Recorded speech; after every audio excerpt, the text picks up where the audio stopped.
Yep. Today's speaker in honor of Clean Air Month, May is National Clean Air Month, we have a series of speakers this whole month that are talking about clean air in some form here in North Florida. And if you have not heard of the TPO, the Transportation Planning Organization, we have the Executive Director, Jeff Sheffield, on today, and he's going to tell us all about it. Cool. Thanks, Christina. And I'll dabble a little bit more just as a quick little overview of some of the things we're doing too, but obviously in the context of time, kind of speed through this. And punchline probably will get you to the answer of the trivia question here in about 4 slides. A little bit about us. We are not a business. We are a public sector entity, government entity, established back in the 70s. We are technically called a metropolitan planning organization. What that meant was the federal government had a better idea for funneling federal funds to our regions across the country for transportation investments by creating entities like ours that did long-range transportation planning, set the priorities for the region, and then allowed that process to then filter funds down to those priorities and ultimately be built. So from the perspective of Northeast Florida and Jacksonville and areas you're driving, DOT builds all the roads, but all those roads started on our radar long in advance of that as a context. We are a 4-county organization, so we represent Duval, Nassau, Clay, and St. John's. I'll share a little bit about the core functions that we have to do and then get into some of these initiatives that we're doing. So the next slide. This is what every MPO in the country is supposed to do. We are to develop a 20-year long-range transportation plan for the regions we represent. There are 27 MPOs in Florida and about 450 in the country, so there are a lot of us. Again, though, for us, we represent those 4 counties I mentioned. So our most recent long-range plan went out to 2045, and we adopted it back in 2019. Next slide. The context for this, though, and the backdrop for me, I'm 28 years here at the North Florida TPO. So we've seen the evolution of our long-range plan. But when we look out 20 years of the needs across the region from a transportation perspective, we roughly have about $18 billion in need and only about $3.5 billion to do it. So it requires us to really focus in on the projects that have the most merit, but at the same time, kind of build some balance of how we invest in transportation across that $3.5 million investment, our $1 billion investment. And this is what, from my perspective, the evolution of this TPO has been. If you look at long-range plans, for me, I'll call back in the day, we were only focused on roads and transit. And with every 5 years, as we've updated these long-range plans, it's continued to evolve. And you can see that here in our most recent one, where we've broken the funds up far more diverse with a greater focus on bike ped and kind of quality of life aspect to it. Still funding transit and roads, that is our bread and butter. And then focusing additional efforts now on looking at the overall complete street environment that creates a much more conducive corridor to the communities, focused in on resiliency and addressing some of our transportation priorities for that. And then we've been heavily invested in the tech space, and there'll be a sort of a punchline at the end too of an initiative we're doing that's really taken and leveraged the tech space into this era of smart cities. Next slide. So some of the other initiatives that we do, heavily focused in the freight area. Given our port facilities and our intermodal facilities across the region, we've done all sorts of kind of planning efforts, looking at different ways to invest in freight infrastructure across the region. So we've done large regional studies. We've done very localized efforts, looking at, for instance, St. Augustine as one of our member counties and cities, very micro level efforts of truck delivery studies. We've even focused for a number of years. We were looking at an effort that would have built a brand new 10-mile rail corridor in North Jacksonville that would have connected the port facilities to the mainline rail network to the country and essentially eliminate the movement through downtown Jacksonville into intermodal facilities on the west side to ultimately go out to the customers. That ultimately did not materialize, but it was one of those efforts we heavily focused on. Next slide. There's your answer. So we are the home and umbrella to the Clean Fuels Coalition. This has been an initiative of ours for a number of years, but we are now have been officially designated for the last several under the U.S. Department of Energy as an official Clean Fuels Coalition. So our efforts here have been utilizing federal funds that come into us, not designated for this, but funds that have flexibility. So we've been able to focus in the clean fuel space, looking at opportunities predominantly to use those funds for fleet conversion. So our coalition is fuel neutral. As you can see here, it focuses on all of them. And we've done everything from converting all of St. Johns County's county fleets, dump trucks, county fleet trucks, and the like to compressed natural gas, to partnering with JAA, and then ultimately the region. We've now deployed close to 50 electric vehicle charging stations throughout the region. We're working on a project right now with road rangers. So the vehicles you see on the interstate are converting to propane.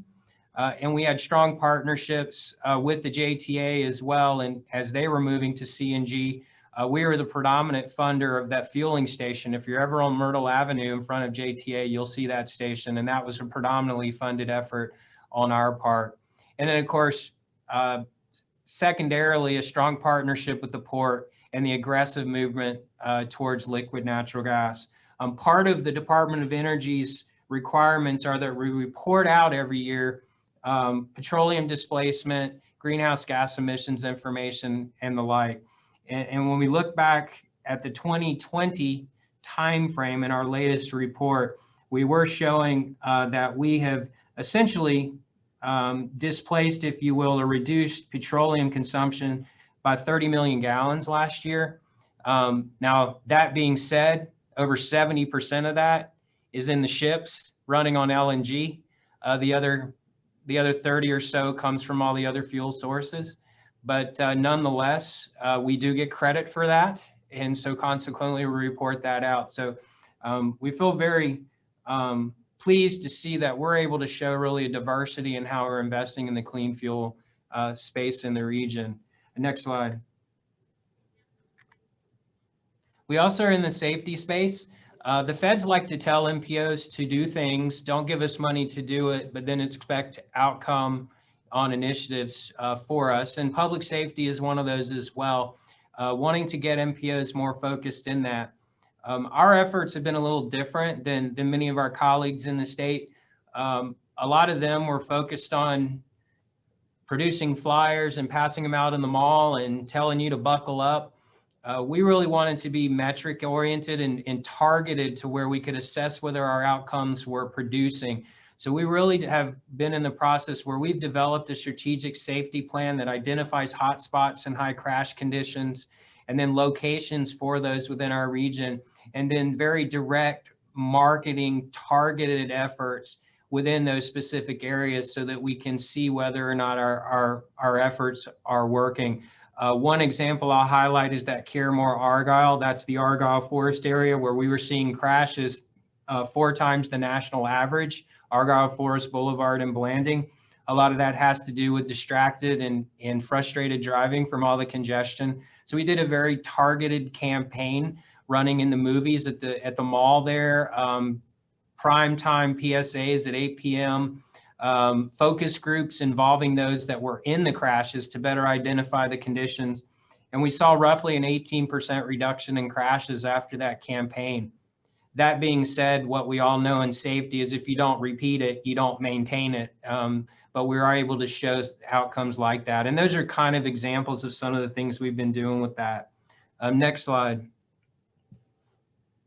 But where our sweet spot has been over the last number of years has really been in the tech space. We can't continue to widen roads and build asphalt and create these massive corridors that are severing communities. And we've really turned to technology as a way to stretch more out of our system. A lot of that has been through this type of infrastructure that we call intelligent transportation systems. What you've probably seen most of is the interstates with cameras and dynamic message signs that the DOT is doing. We, in partnership with that, have really been funding on more of the commuter routes. So everyday routes like your Beach Boulevard, your Atlantics, your 17s and San Jose's, where we have been changing out all the signal controllers at the intersections to control from a computer instead of a man in a bucket truck running to every intersection. We've been putting out closed circuit cameras, wind sensor information for our bridges to get our first responders off the bridges during hurricanes for wind detection. We've been deploying Bluetooth sensors along our corridors that are actually collecting real-time information. We are pinging anything that produces a Bluetooth signal, and we're able to get real-time travel flows on the roads. So with all this type of information, we become more and more efficient on how we can manage the transportation system. But what this also did was bring to light really these unique partnerships that we've begun to develop with first responders and universities and weather centers and others. And it became very clear that in order for us to be most efficient, it was to get everyone in the same room, get rid of phone protocols between first responder agencies when a crash occurs, and slowing down that whole process of improving that, removing that condition and getting traffic back to normal. So back in 2015, the TPO funded construction of a 25,000 square foot regional transportation management center. Next slide. And this is what it looks like. So this facility is actually housing Florida Highway Patrol, DOT, Fish and Wildlife, the Sheriff's Office. We have direct fiber connect to all the emergency operations centers, fire and rescue departments, and others. This center is actually doing 911 transportation dispatch for 22 counties in Northeast Florida from this facility. It's located in downtown Jacksonville, right at the corner of State and Jefferson Street. So if you're familiar with the Ritz Theater, we're essentially across the street on that campus. DOT is running 18 counties of the state road network in here. Florida Fish and Wildlife is doing dispatch for all the lands and waterways for the entire state from here. And the Sheriff's Office is running the pilot project for their real-time crime center. So they're using shot spotter, gunfire detection systems, cameras, and so forth in high crime areas. And they're able to do visual investigation and crime prevention by way of real-time analytics with that. So this really was the backdrop for us and kind of this evolution that I'll highlight here at the end of the whole notion of a smart city movement. Many cities have either really kind of trended to smart cities by way of automated vehicles and things like you've heard here in downtown Jacksonville that JTA is going to be doing. So transportation has really been the conduit to smart cities in a lot of cities across the world. And we were no different. We really took that from this facility and used it as the backdrop to move into this era of really imagine all the data that's coming into this center and the ability to apply analytics and data science to the information. And instead of being reactive in the moment, we can start to take and build predictive analytics and understand where conditions, crashes or crimes or anything else are likely to happen from the analytics and respond to those in a more effective way. And so we started that idea of a smart city movement at a regional scale. Next slide. So that regional scale had to come under a different brand. And so we stood this up as Smart North Florida. We learned very quickly that it's not just about the data. It's not just about transportation. Smart cities is about breaking down silos between organizations. And I mean that not just public sector, but private sector, nonprofits, and others. All entities who are caught kind of in their lane, focused in whatever their mission is, and not really recognizing kind of the commonalities between entities in terms of how you solve an issue or attack an issue, and the realization that if we connect our data and information together, it tells a much more comprehensive story. So we really laid out the foundation of initiative built on three key components. smart technologies, which I didn't really highlight today in the context of the time, but this would be all these cool tech projects, whether it's automated vehicles and flood sensors and smart lighting and parking management systems and others.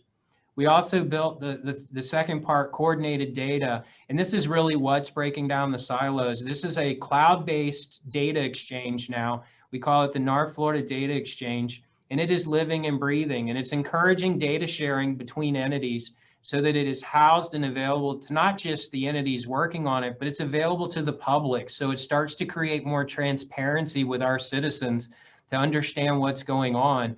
And it also adds the value in this new era of entrepreneurs and startups, the ability to access that information and create apps and solutions to some of our community's biggest challenges. And then the third component to that is the regional collaboration. We have found ourselves so far outside of transportation in this initiative over the last couple of years. It's resonated across all sectors that we're finding entities like UF Health and Baptist and the DuPont Foundation and homeless organizations and healthcare and all sorts of entities coming in to us at the TPO saying, we believe in what you're doing here. We see the value of breaking down those silos. We want to leverage the data exchange, blend data and information with ours and attack our issues, whether it's access to healthy food, mobility and access to healthcare, improving our solution sets to the homelessness space. And so what we found in this was the realization, and I'll close with this on this particular effort, it got so far outside of the lane of the TPO that in order for me to maintain it, we effectively now have stood it up as a 501c3 nonprofit. And so it's working now under the pillars of the data exchange as kind of the heart and soul of it. But now we're leveraging the entrepreneurial and startup sector to be part of our solution sets, create solutions, and now market that solution out for sale, frankly, in other communities, and then leveraging that partnership piece within it. So look to that coming forward on smartnorthflorida.com. We are going through a whole kind of strategy process now that will sort of rebuild the face of that website and how the initiative will move forward. But we believe this is really the game changer for how this region can grow and develop and really compete across the country in terms of growing Northeast Florida. So with that, in the time constraint, I'll leave it to that. And if there are any questions, certainly happy to address them. Excellent. I have a feeling we're going to get a lot of questions. We have about 5 or 6 minutes left. And Jeff, I have to say, I'm incredibly impressed at how passionate you are about the TPO and how much information you covered so articulately in that short amount of time. It was a lot of information and very, very good information. So thank you very much for sharing. Sure. I think we're already getting some questions in the chat. But anybody who would like to ask a question, please feel free to unmute yourself, raise your hand. You can type a message in the chat box. And it's not just questions, it's also discussion. So if there's anybody that has any experience with the TPO and they'd like to share, or any comments about the presentation today, not just questions, feel free to chime in. So we're getting some questions, Jeff, right away in the chat box. Yeah, I see Vicky's question there might have been the first one. Yep. So Vicki, yep, how unique is our Regional Transportation Management Center? The center itself, not at all. The technology and the notion behind kind of that concept, there are examples of TMCs all over the country. What is unique, and the most unique in the country, is the amount of agencies operating in it. And that's really the key component to it. If you go to a TMC anywhere else in the country, you're normally going to see their version of their DOT, their Department of Transportation, and their Highway Patrol. And that's about it. And in many cases, they don't even want to play together. So what we're seeing is really the value and uniqueness to our facility is the willingness and partnerships of all those agencies, even the ones outside of the building that are connected to it by way of fiber. That is what makes ours unique from any in the country. And I would also say that it's a perfect example of the circular economy, right, and how everything is connected. It absolutely is. And what's been unique in this Smart North Florida piece is just the reality as we continue to evolve into the whole idea of analytics and data science. The reality of that conversation means really insert problem here, insert institution and what you're focused on here. The reality is everybody's trying to do that now. Everybody's applying metrics and analytics to what they're doing. And so when we can bring it down to there, suddenly we're all in the same boat. And then we blend and really attack community issues comprehensively. And I think that's what we're seeing, particularly from that initiative. Yeah, and I applaud your efforts to be inclusive versus shutting all those inquiries and other, organizations that have questions or concerns or want to have input on this down. You found a solution, and partially with the 501c3 and other things that you're doing that welcomes that kind of input from the community. I think that's really great, Jeff. Thank you. We appreciate it. The mantra for the last 2 years, because I've been connecting to these interesting characters in the entrepreneurial and tech space and folks I didn't know were around, is the mantra now is never turn down a meeting. Because what looks like on paper, we should never be talking together. By the end of that hour, we find a reason and something that's common ground. We may not know what it is, but we can feel it. And so the conversations continue and we find ways to work together. It's a beautiful thing. Thank you. Jeff, we got 2 more questions in the chat box. I'm going to let you answer both of these. We only have about 3 or 4 minutes left. We're getting more questions. So there is one question shared by, Bruce Bates, and he's specifically asking about safety issues on a particular road on A1A. Ooh, a lot to read there. Looks more like a statement. Wendy. Yeah. At the bottom, there's a question there. Yeah, Wendy, I'm trying to look at your section right there. Oh, down in St. Augustine. I honestly, right now, I couldn't answer micro to that level. I'd have to go back. I'll keep your information here and can absolutely get more specific to you on the intersection you're talking about. St. Augustine in particular is a member. Nancy Sykes-Klein, the commissioner down there, is on our board. We work heavily with Reuben Franklin, the city of St. Augustine's public works director, and that's kind of where I think you're looking at. So I'll happily come back to provide an answer for you. thanks. I think Jeff had the next question there.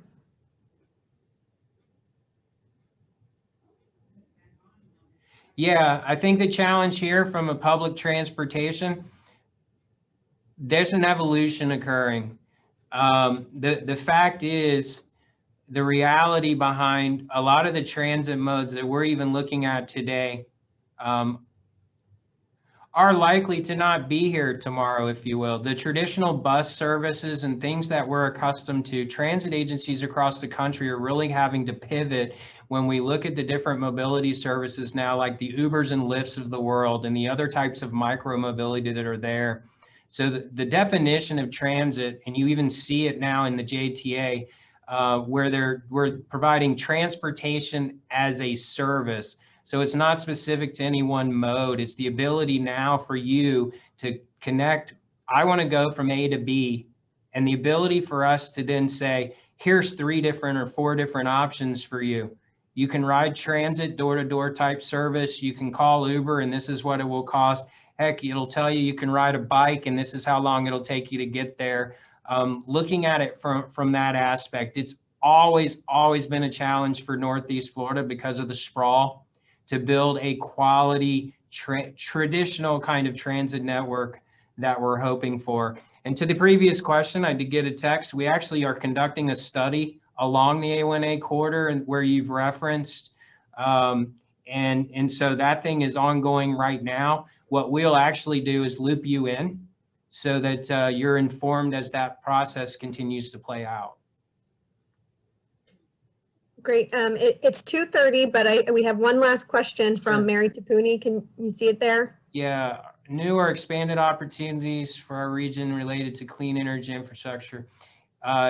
yes, when you're looking at, particularly from a clean fuels perspective, we will likely see significant increases in overall funding in the clean fuel space.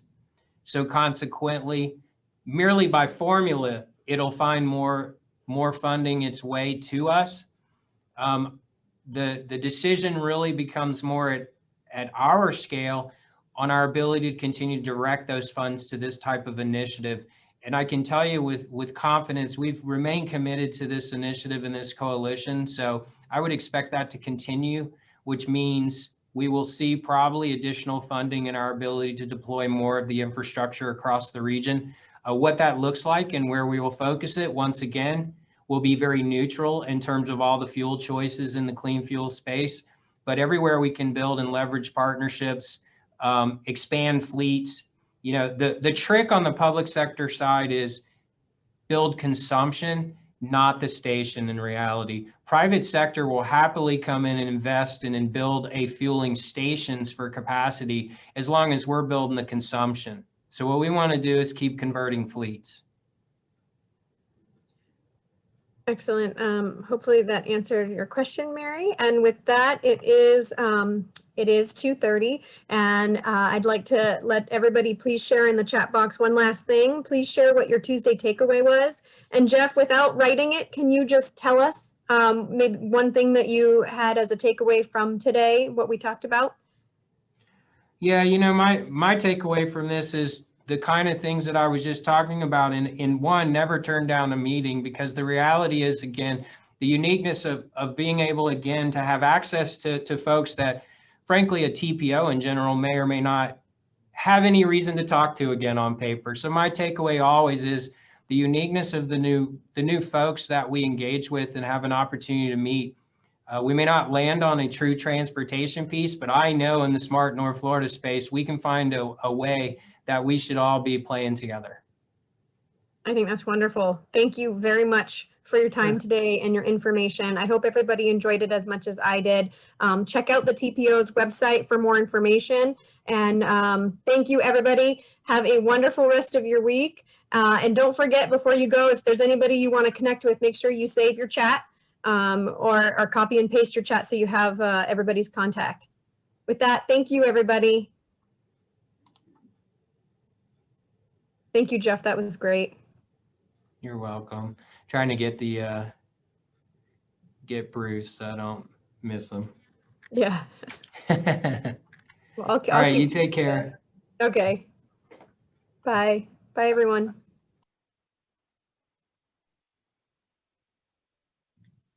Christina. Yes. I wanted to check with you about your 50, 60, 70 word information that we still need for our website. I know. I'm sorry. It's been busy is not even a word for it. So this week. I was just going to suggest, if you don't think you can get to it, we could just maybe pull something from the website and ask you to approve it. Yeah, there's a letter on the website that's a letter from the executive director from me with kind of our mission and what we stand for. And I think that's very articulate, like well worded, and probably a great place to start if you want to do that. It's this week up until like the beginning of next week, it's going to be hard to do extra stuff, but the end of next week really lightens up for me. So I have a lot more free time at the end of next week to do some drafting and things like that. But feel free for now, if you want it, to pull it from the site. That would actually be a lot easier. Right. Okay. So I can do that, ask you to approve it, and we'll post that. And then I think if you want to change it in the future, that's fine. Okay. Oh, that's fine. All right. Thanks. All right. Great questions today. Good stuff. Whew, yeah. I like it. Yeah. All right. Great. Well, have a good rest of your week. You too. Thanks. Thanks. Bye-bye.